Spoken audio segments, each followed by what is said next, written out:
Hi అండి అందరికీ. ఎలా ఉన్నారు అందరూ? నేనైతే బాగున్నాను. మీరు కూడా బాగుండాలని ఆ దేవుణ్ణి నేను మనస్ఫూర్తిగా అయితే కోరుకుంటున్నానండి. ముందుగా అందరికీ ఉగాది శుభాకాంక్షలు అండి. ఈ కొత్త సంవత్సరం నాటి నుండి మీరు అనుకున్న ఫలితాలన్నీ సాధించాలని, మీరు అనుకున్నవన్నీ జరగాలని, మీరు మీ కుటుంబంతో పిల్లా పాపలతో సంతోషంగా జీవించాలని, ఉన్న కష్టాలన్నీ పోయి సుఖంగా జీవించాలని ఆ దేవుని నేను మనస్ఫూర్తిగా అయితే కోరుకుంటున్నానండి. నేనైతే నిద్ర లేవగానే తలస్నానం అయితే చేసేసి చీర అయితే కట్టుకున్నాను. నార్మల్గా అయితే డ్రెస్సే వేసుకుంటానండి ఎక్కువగా. సో ఫెస్టివల్ నాడైతే మాత్రము శారీ అయితే ఖచ్చితంగా కట్టుకుంటాను. సో శారీ అయితే కట్టుకునేసి దేవుడి కోసము పాయసం అయితే చేస్తున్నానండి. సో పాయసము దేవుడికి నైవేద్యంగా పెట్టుకున్నాము. ఇంకా ఆ రోజున ఏమేమి చేశాను అనేది కూడా చూపిస్తున్నాను. అలానే ఈవినింగ్ అయితే 2 టెంపుల్స్ కూడా వెళ్ళామండి. అది కూడా ఈ వీడియో లాస్ట్లో అయితే చూపిస్తాను, చూసేయండి. నేనైతే ఇలా సేమ్యాల పాయసం పాలు ఎక్కువగా వేసుకుని అయితే చేస్తానండి. ఆ తర్వాత మునక్కాయలు ఉడకబెట్టుకునేసి మునక్కాయల తాలింపు కూడా చెనిగ్గింజల పొడి వేసుకునేసి మునక్కాయ తాలింపులు కూడా వేసుకున్నాను. మా శ్రీవారు మునక్కాయ తాలింపు అయితే చేయమన్నారు. అందుకోసమే తన ఇష్టం కోసం అయితే చేశానండి, తనకి ఇష్టం అనేసి. మీరు ఏదైనా తాలింపు చేసేటప్పుడు శనగింజల పొడి వేస్తారా, కొబ్బరి పొడి వేస్తారా చెప్పండి. నేనైతే ఎక్కువగా శనగింజల పొడి వేస్తానండి. మీరు ఒకసారి శనగింజల పొడి వేసి ట్రై చేయండి, చాలా టేస్టీగా అయితే ఉంటుందండి. ఇంకా రైస్ అయితే వండేసాను. మ్యాంగో కూడా తురుముకొని పక్కన పెట్టుకున్నాను. మ్యాంగో రైస్ అయితే చేస్తున్నానండి. ఇంకా దానికోసం తాలింపు అయితే వేసేసి ఇలా మ్యాంగో తురిమినది వేసేసుకునేసి అది కూడా ఫ్రై చేసుకునేసి హాట్ బాక్స్లో అయితే పెట్టుకునేస్తాను. ఇంకా మా పిల్లల కోసము నేను లెమన్ రైస్ అయితే చేశానండి. వాళ్ళు మ్యాంగో రైస్ పుల్లగా ఉంటుంది కదా, తినరు. అందుకోసం అనేసి అది ఎక్కువగా పుల్లగా ఉంటుందేమో అనేసి ఇలా లెమన్ రైస్ అయితే లైట్గా లెమన్ వేసి కారం తక్కువగా అయితే నెయ్యి వేసి అయితే చేశానండి. మా పిల్లలకి ఎక్కువగా పుల్లగా ఉన్నా తినరు, ఎక్కువ కారం ఉన్నా తినరండి. అందుకోసమే వాళ్ళకి సపరేట్గా చేస్తారండి. ఎప్పుడు వంట చేసినా ఏది చేసినా కూడా, ఒకవేళ మా కోసం అని చేసినా కూడా అందులోకి నెయ్యి 1 స్పూన్కి బదులు 2-3 స్పూన్లు ఎక్కువగా వేసి కలిపి పెడతానండి. కారం ఎక్కువగా ఉంటే పాప అయితే తింటుంది కానీ బాబు అస్సలు తినడు. అందుకోసమే ప్రతి ఒక్క దాంట్లో నేనైతే నెయ్యి అయితే యూస్ చేస్తాను. సో పిల్లలకి కూడా లెమన్ రైస్ చేసేసి అది కూడా హాట్ బాక్స్లో అయితే పెట్టేసుకున్నాను. ఇంకా మ్యాంగో వేసి పప్పు అయితే చేశానండి. కొద్దిగా మెంతాకు కూడా ఉంది అనేసి మెంతి కూడా వేసేసి మ్యాంగో పప్పు కూడా చేసేసి అది కూడా పక్కనైతే పెట్టేసుకున్నానండి. ఈ విధంగా అయితే తిరుగువాత పెట్టుకునేసాను. పిల్లలకైతే రసం ఉంటుంది, మా కోసం అయితే పప్పు అనేసి చేశాను. పిల్లలు ఎక్కువగా పప్పు ఎక్కువ చేస్తే నేను పప్పు రసమే పెడతాను పిల్లలకి. పప్పు రసం చాలా టేస్టీగా ఉంటుందండి. మీరు కూడా ఎప్పుడైనా పప్పు చేస్తే అందులోని రసం అయితే పక్కన పెట్టి పిల్లలకైతే పెట్టి చూడండి, చాలా ఇష్టంగా అయితే తింటారు. నేను వంట చేసుకుంటుంటే మా శ్రీవారు అయితే నిద్రలేసేసి ఇలా దేవుడికి అయితే పూజ అయితే చేస్తున్నారు. నేను పూజకు కావాల్సినవన్నీ రెడీ చేసి పెట్టేశాను. సో తనైతే పూలు పెట్టేసి దీపానికి కావాల్సినవి కూడా అన్నీ తనే రెడీ చేసుకుంటున్నాడండి. నేనైతే ఏమేమి చేశాను అనేది చూపిస్తున్నాను మీకు మళ్ళీ, ఓకేనా. ఇంకా మా పాప అయితే నిద్ర లేచింది. తర్వాత బాబు అయితే నిద్ర లేచాడండి. పాప నిద్ర లేచింది కదా అనేసి పాపకైతే స్నానం చేసి తనైతే రెడీ చేసేసరికి మా బాబు కూడా నిద్ర లేచాడండి. సో తనని కూడా స్నానం చేయించేసి తనని కూడా రెడీ చేశాను. సో చివరిగా అయితే నేను ఉగాది పచ్చడి కూడా చేసి రెడీగా పెట్టుకునేసాను. ఇంకా చూడండి మా పిల్లలు రెడీ చేయించేసి దేవుడి పూజ కోసం అయితే అందరం వచ్చేసామండి. పిల్లలు నిద్ర లేవక ముందు నేనైతే వంట అయితే చేసుకొని ముందుగా పెట్టేసుకుంటానండి. పిల్లలు నిద్ర లేచాక వాళ్ళతోనే సరిపోతుంది. అందుకోసం అనేసి పిల్లలు నిద్ర లేవక ముందే ఒక అర్ధగంట ముందే కూడా లేసేస్తానండి. ఇంకా ఫెస్టివల్ అంటే ఇంకా ముందుగా లేస్తాను. సో అందుకోసమే పిల్లలు లేవకనే మనం లేచి పని చేసుకుంటే సులువుగా ఉంటుంది కదా. పిల్లలు లేస్తే వాళ్ళ డిస్టర్బెన్స్ ఉంటుందండి. ఎత్తుకోమని చెప్పడము, ఏడవడము అలాంటివి చేస్తారు కదా నిద్ర లేవగానే. అందుకు అప్పుడప్పుడు నేను ఈ విధంగా ముందుగానే నిద్ర లేచేసి అన్ని పనులు అయితే చేసుకుంటున్నానండి. నేను పూజ చేసుకుంటుంటే మా కొడుకు చూడండి వీడియో అయితే తనే తీశాడండి. ఇంకా సరేలే మెమరీగా ఉంటుందనేసి అదే పోస్ట్ చేస్తున్నాను అలానే, ఓకేనా. ప్లీజ్ ఏమనుకోకండి, చూసేయండి. నేను మా శ్రీవారు దేవునికి అంతా రెడీ చేసిన తర్వాత నేను కడ్డీలు అయితే తిప్పేసి కర్పూరం కూడా నేనే తిప్పేశానండి. దేవుడి ముందరైతే మా శ్రీవారు తిప్పారు, అలా గడపకి తులసమ్మకి నేనే తిప్పేశాను, ఓకేనా. ఇంకా ఈ విధంగా అయితే నేను పూజ అయితే చేసుకున్నామండి. ఆ పూజ అయితే చేసుకున్న తర్వాత ఉగాది పచ్చడి అయితే నలుగురు తినేసి ఆ తర్వాత కొబ్బరికాయ కొట్టాం కదా, కొబ్బరికాయ నీళ్ళు కూడా అందరూ తలా కొంచెం తాగేసాము. ఆ తర్వాత అరటిపండు కూడా తినేసి దేవుడి దగ్గరే కాసేపు కూర్చొని ప్రశాంతంగా మనకున్న బాధలన్నీ తొలగిపోవాలని దేవుణ్ణి అయితే మొక్కుకున్నాము. అందరూ బాగుండాలని కూడా నేను ఆ దేవుణ్ణి అయితే మనస్ఫూర్తిగా ఎప్పుడు పూజ చేసినా కూడా అలానే మొక్కుకుంటానండి. ఈ వీడియో అంతా కూడా మా చరణ్ శర్వానందే అండి వీడియో అయితే తీశాడు మా బాబు. సో తన జ్ఞాపకార్థం అలానే పెట్టుకుంటున్నానండి. నార్మల్గా ఉగాది అంటే పోలీలు అండి, అదే భక్ష్యాలు ఒక్కోచోట ఒక్కో రకంగా పిలుస్తారు కదా, అవి అయితే చేస్తారండి. నేనైతే చేయలేదు ఈసారి. మా శ్రీవారు అయితే పాయసం చెయ్యి చాలు, పోలీలు ఏం చెయ్యొద్దులే అన్నాడు. అందుకోసమే పాయసం అయితే చేశానండి. ఇంకా దేవుడికి పాయసము అలానే పప్పు చేసి అన్నం చేశాను కదా, అది ఒక గిన్నెలో, అలానే మ్యాంగో రైస్ అయితే దేవుడికి అయితే 3 కలిపి అయితే పెట్టానండి. మీ ఇంట్లో మీరు దేవుడికి నైవేద్యంగా ఏం పెట్టారనేది కామెంట్ సెక్షన్లో కామెంట్ చేయండి. మేమైతే ఈ విధంగా అయితే పూజ చేసుకున్నామండి. మా నాన్న ఫోన్ చేసి అయితే ఉగాది విషెస్ అయితే చెప్పాడండి. అలానే మా అక్క వాళ్ళైతే తిరుమల అయితే వెళ్ళారండి. మాకు టికెట్స్ అయితే బుక్ అవ్వలేదు, వాళ్ళకైతే టికెట్స్ బుక్ అయ్యాయండి.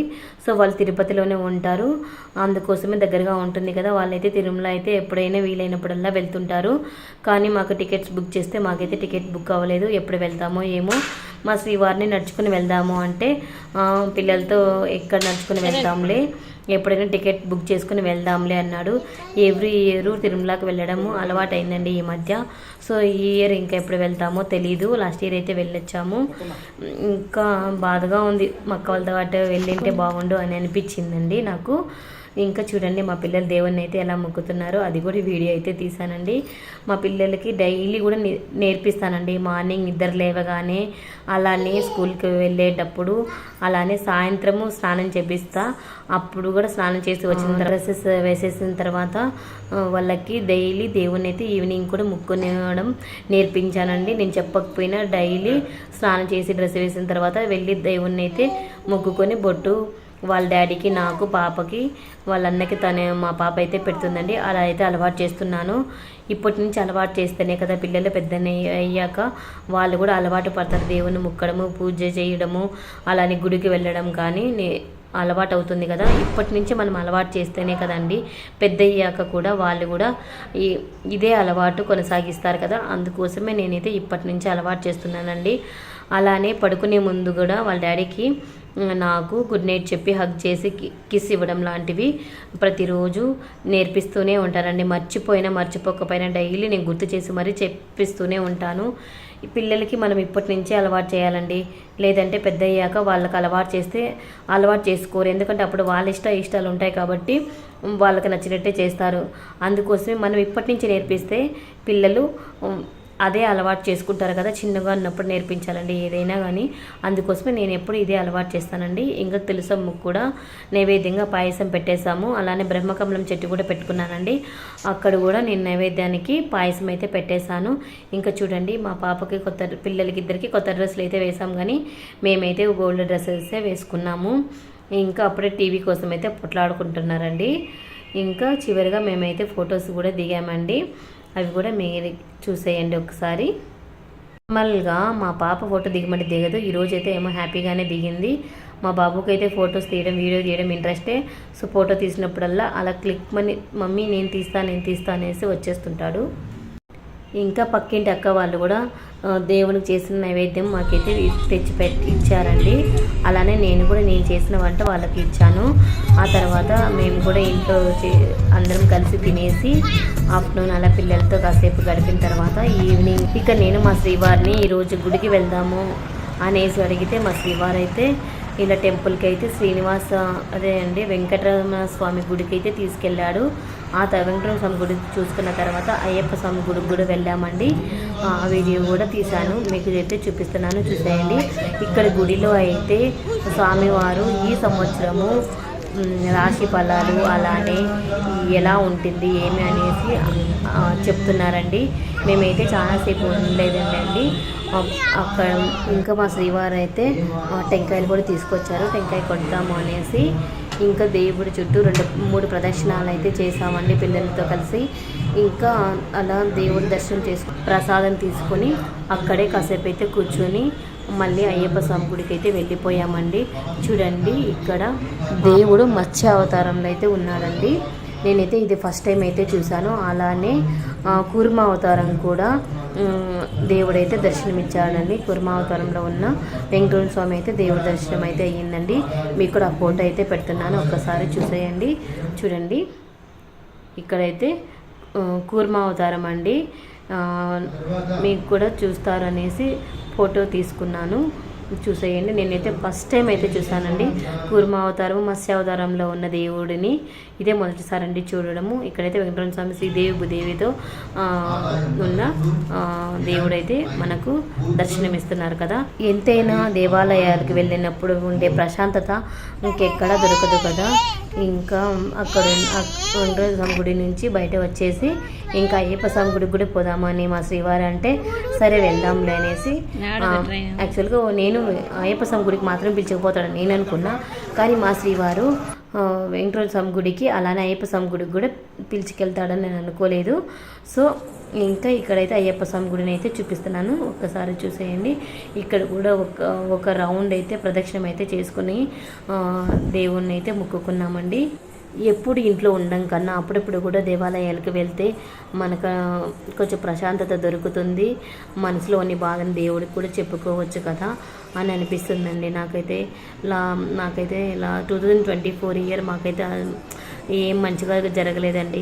ఈ 2025 అయినా మాకు అంతా మంచిగా జరగాలని ఆ దేవుణ్ణి అయితే మనస్ఫూర్తిగా జరుపుకుంటున్నానండి. అలాంటి సంవత్సరం మళ్ళీ ఇంకోసారి రాకూడదు అని అయితే అనిపిస్తుందండి.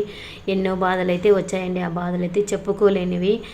ఆ దేవుడి దగ్గర మాత్రమే చెప్పుకోగలము, అందరికీ కూడా చెప్పుకోలేము. మా అమ్మ వాళ్ళు, మా అక్క వాళ్ళు ఎవరు అడిగినా కూడా ఎవరికి కూడా చెప్పుకోలేదండి మా బాధలు. ఆ దేవుడే ఉన్నాడు కదా, దేవుడే అన్నీ చూసుకుంటాడు అనేసి దేవుడికే నా బాధలు ఎప్పుడు కూడా చెప్పుకుంటానండి.